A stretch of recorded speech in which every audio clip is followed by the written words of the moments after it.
मेरे प्यारे भाई और बहनों, आप सभी को जय मसीह की। आप सभी का स्वागत है मेरे इस चैनल पे।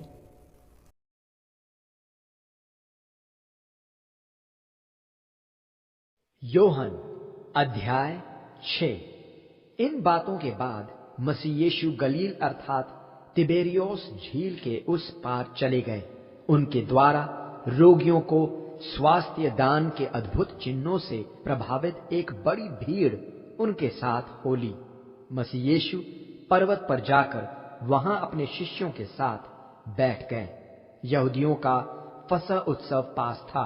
जब मसीह यीशु ने बड़ी भीड़ को अपनी ओर आते देखा तो फिलिप्पौस से पूछा, इन सबको खिलाने के लिए हम भोजन कहां से मोल लेंगे? मसीह यीशु ने यह प्रश्न उन्हें परखने के लिए किया था, क्योंकि वह जानते थे कि वह क्या करने पर थे। फिलिप्पौस ने उत्तर दिया, 200 दिनार की रोटियां भी उनके लिए पर्याप्त नहीं होंगी कि हर एक को थोड़ी थोड़ी मिल पाए। मसीह यीशु के शिष्य शिमोन पेत्रोस के भाई आंद्रियास ने उन्हें सूचित किया, यहां एक लड़का है जिसके पास जौ की 5 रोटियां और 2 मछलियां हैं, किंतु उनसे इतने लोगों का क्या होगा? मसीह यीशु ने कहा, लोगों को बैठा दो। और वे सब, जिनमें पुरुषों की ही संख्या 5000 थी, घनी घास पर बैठ गए। तब मसीह यीशु ने रोटियां लेकर धन्यवाद दिया और उनकी जरूरत के अनुसार बांट दी, और उसी प्रकार मछलियां भी। जब वे सब तृप्त हो गए तो मसीह यीशु ने अपने शिष्यों को आज्ञा दी, शेष टुकड़ों को इकट्ठा कर लो कि कुछ भी नाश न हो। उन्होंने जौ की उन 5 रोटियों के शेष टुकड़े इकट्ठा किए, जिनसे 12 टोकरे भर गए। लोगों ने इस अद्भुत चिन्ह को देखकर कहा, निसंदेह यह वही भविष्यद्वक्ता हैं, संसार जिनकी प्रतीक्षा कर रहा है। जब मसीह यीशु को यह मालूम हुआ कि लोग उन्हें जबरदस्ती राजा बनाने के उद्देश्य से ले जाना चाहते हैं, तो वह फिर से पर्वत पर अकेले चले गए। जब संध्या हुई तो मसीह यीशु के शिष्य झील के तट पर उतर गए। अंधेरा हो चुका था और मसीह यीशु अब तक उनके पास नहीं पहुंचे थे। उन्होंने नाव पर सवार होकर गलील झील के दूसरी ओर कफरनहूम नगर के लिए प्रस्थान किया। उसी समय तेज हवा के कारण झील में लहरें बढ़ने लगी। नाव को लगभग 5 किलोमीटर खेने के बाद शिष्यों ने मसीह यीशु को जल सतह पर चलते और नाव की ओर आते देखा। यह देखकर वे भयभीत हो गए। मसीह यीशु ने उनसे कहा, भयभीत मत हो, मैं हूं। यह सुन शिष्य मसीह यीशु को नाव में चढ़ाने को तैयार हो गए। इसके बाद नाव उस स्थान पर पहुंच गई जहां उन्हें जाना था। अगले दिन झील के उस पार रह गई भीड़ को मालूम हुआ कि वहां केवल एक छोटी नाव थी और मसीह यीशु शिष्यों के साथ उसमें नहीं गए थे। केवल शिष्य ही उसमें दूसरे पार गए थे।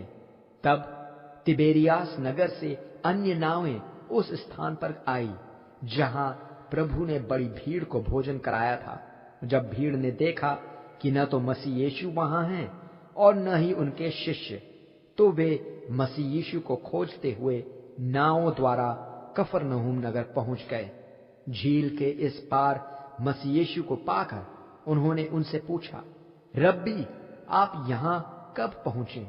मसीह यीशु ने उन्हें उत्तर दिया, मैं तुम पर यह अटल सच्चाई प्रकट कर रहा हूं।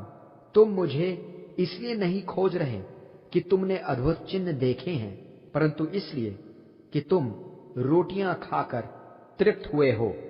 उस भोजन के लिए मेहनत मत करो जो नाशमान है, परंतु उसके लिए जो अनंत जीवन तक ठहरता है, जो मनुष्य का पुत्र तुम्हें देगा, क्योंकि पिता अर्थात परमेश्वर ने समर्थन के साथ मात्र उसी को यह अधिकार सौंपा है। इस पर उन्होंने मसीह यीशु से कहा, हमसे परमेश्वर की इच्छा क्या है? यह कि तुम परमेश्वर के भेजे हुए पर विश्वास करो। मसीह यीशु ने उत्तर दिया। उस पर उन्होंने मसीह यीशु से दोबारा पूछा, आप ऐसा कौन सा अद्भुत चिन्ह दिखा सकते हैं कि हम आप में विश्वास करें? क्या है वह काम? हमारे पूर्वजों ने जंगल में मन्ना खाया। पवित्र शास्त्र के अनुसार भोजन के लिए परमेश्वर ने उन्हें स्वर्ग से रोटी दी। इस पर मसीह यीशु ने उनसे कहा, मैं तुम पर यह अटल सच्चाई प्रकट कर रहा हूं, स्वर्ग से वह रोटी तुम्हें मोशे ने नहीं दी, मेरे पिता ही हैं जो तुम्हें स्वर्ग से वास्तविक रोटी देते हैं। क्योंकि परमेश्वर की रोटी वह है जो स्वर्ग से आती है और संसार को जीवन प्रदान करती है। यह सुनकर उन्होंने विनती की, प्रभु, अब से हमें यही रोटी दें। इस पर मसीह यीशु ने घोषणा की, मैं ही हूं वह जीवन की रोटी, जो मेरे पास आएगा वह भूखा न रहेगा, और जो मुझ में विश्वास करेगा कभी प्यासा न रहेगा। मैं तुमसे पहले भी कह चुका हूं कि तुम मुझे देखकर भी मुझ में विश्वास नहीं करते। वे सभी जो पिता ने मुझे दिए हैं मेरे पास आएंगे, और हर एक जो मेरे पास आता है मैं उसको कभी भी न छोड़ूंगा। मैं स्वर्ग से अपनी इच्छा पूरी करने नहीं, अपने भेजने वाले की इच्छा पूरी करने के लिए आया हूं। मेरे भेजने वाले की इच्छा यह है कि जो कुछ उन्होंने मुझे सौंपा है उसमें से मैं कुछ भी न खोऊं, परंतु अंतिम दिन में उसे फिर से जीवित करूं। क्योंकि मेरे पिता की इच्छा यह है कि हर एक जो पुत्र को अपनाकर उसमें विश्वास करे वह अनंत काल का जीवन प्राप्त करे, तथा मैं उसे अंतिम दिन में फिर से जीवित करूं। मसीह यीशु का यह दावा सुनकर स्वर्ग से उतरी रोटी मैं ही हूं यहूदी कुड़कुड़ाने लगे और आपस में मंत्रणा करने लगे, क्या यह योसेफ का पुत्र यीशु नहीं, जिसके माता पिता को हम जानते हैं? तो अब यह कैसे कह रहा है कि यह स्वर्ग से आया है? यह जानकर मसीह यीशु ने उनसे कहा, कुड़कुड़ाओ मत। कोई भी मेरे पास तब तक नहीं आ सकता जब तक मेरे भेजने वाले पिता उसे अपनी ओर खींच न ले। मैं उसे अंतिम दिन में फिर से जीवित करूंगा।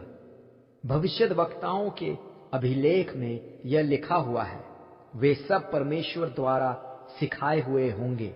अतः हर एक जिसने पिता परमेश्वर को सुना और उनसे सीखा है मेरे पास आता है। किसी ने पिता परमेश्वर को नहीं देखा सिवाय उसके जो पिता परमेश्वर से है, केवल उसी ने उन्हें देखा है। मैं तुम पर एक अटल सच्चाई प्रकट कर रहा हूं, अनंत काल का जीवन उसी का है जो विश्वास करता है। मैं ही हूं जीवन की रोटी। जंगल में तुम्हारे पूर्वजों ने मन्ना खाया, फिर भी उनकी मृत्यु हो गई। मैं ही स्वर्ग से उतरी रोटी हूं कि जो कोई इसे खाए उसकी मृत्यु न हो।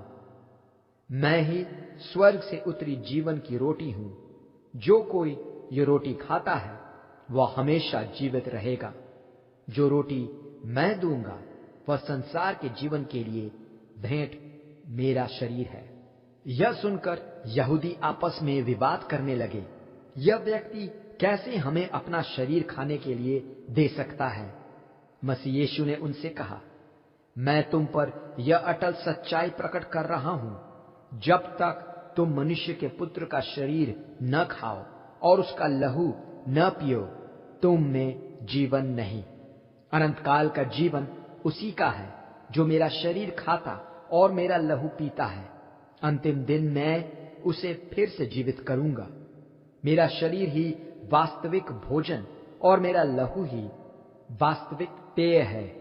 जो मेरा शरीर खाता और मेरा लहू पीता है वही है जो मुझ में बना रहता है और मैं उसमें। जैसे जीवंत पिता परमेश्वर ने मुझे भेजा है और मैं पिता के कारण जीवित हूं, वैसे ही वह भी जो मुझे ग्रहण करता है मेरे कारण जीवित रहेगा। यह वह रोटी है जो स्वर्ग से उतरी हुई है, वैसी नहीं जो पूर्वजों ने खाई और फिर भी उनकी मृत्यु हो गई, परंतु वह जो यह रोटी खाता है हमेशा जीवित रहेगा। मसीह यीशु ने ये बातें कफरनहूम नगर के यहूदी सभागृह में शिक्षा देते हुए बताई। यह बातें सुनकर उनके अनेक शिष्यों ने कहा, बहुत कठोर है यह शिक्षा, कौन इसे स्वीकार कर सकता है? अपने चेलों की बड़बड़ाहट का एहसास होने पर मसीह यीशु ने कहा, क्या यह तुम्हारे लिए ठोकर का कारण है?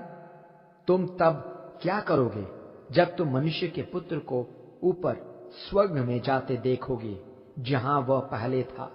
आत्मा ही है जो शरीर को जीवन देती है, केवल शरीर का कुछ महत्व नहीं।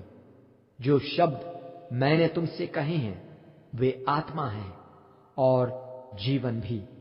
फिर भी तुम में कुछ हैं जो मुझ में विश्वास नहीं करते।